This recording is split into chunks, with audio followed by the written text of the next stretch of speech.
I'm Eirini from the upcoming. How are you? Very nice to meet you. Same here. So thank you for being with us. First of all, what is the part that you are doing in the film? I play Vihan, who's the wolf father of Mowgli. Okay, and what's interesting about the character? He's a father. He's a father who loves his son, and his son goes on a journey that he can't go on. He can't help his son. So there's an anxiety and a fear and a powerlessness, but also an incredible love. Oh, interesting. So what attracted you to do this film? Well, Andy's a very good friend of mine, and he's a fantastic filmmaker. He's the foremost expert at this kind of work, and I wanted to learn how to do it. The script was fantastic. I love the stories and the themes that the film explores.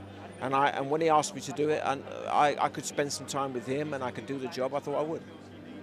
What have you learned from the process? That it's no different to any other process, that you've got to commit 100% to the film. You've got to commit 100%. You can't allow for the special effects to kick in and save you. You can't. You just got to commit 100%. And what are the themes that you feel this film is touching? The themes are about the chaos of identity, trying to find yourself, trying to work out who you are. It's also themes about the environment. The reason I like it for children is most children have a sense of trying to define themselves, and they struggle to define themselves, and Mowgli struggles to define himself. And I think the redemption comes from the idea that he realizes that he doesn't have to define himself. That's nice. And lastly, actually not lastly, what are you going to do next, first of all? At the moment, I've just finished a Hobson Shaw film, which is a Fast and Furious spin-off. I've got Vice coming out with the Dick Cheney film that's coming out at Christmas. White Boy Rick is coming out here next week. I'm doing a Guy Ritchie film at the moment, and Ray Donovan starts up again next year. Gosh, you're so busy. Well done. Last question. What was the hardest thing for you to do in the film?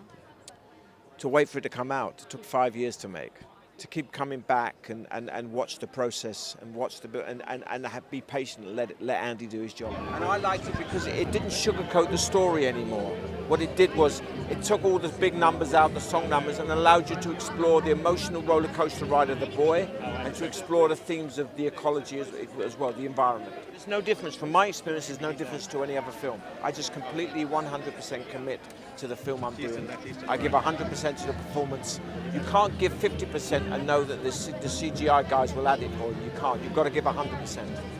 But the best actors are great storytellers because what they do is they create a kind of a choreography of emotions and thoughts that they ride through a film. And what happens quite often with actors who become directors is they create that structure within a film. Very often you'll see a central character that the audience can identify with and can empathize with. Very strong central character, and that's what this film has. And that's really common within really great actors who become great directors, and that's the talent that Andy has.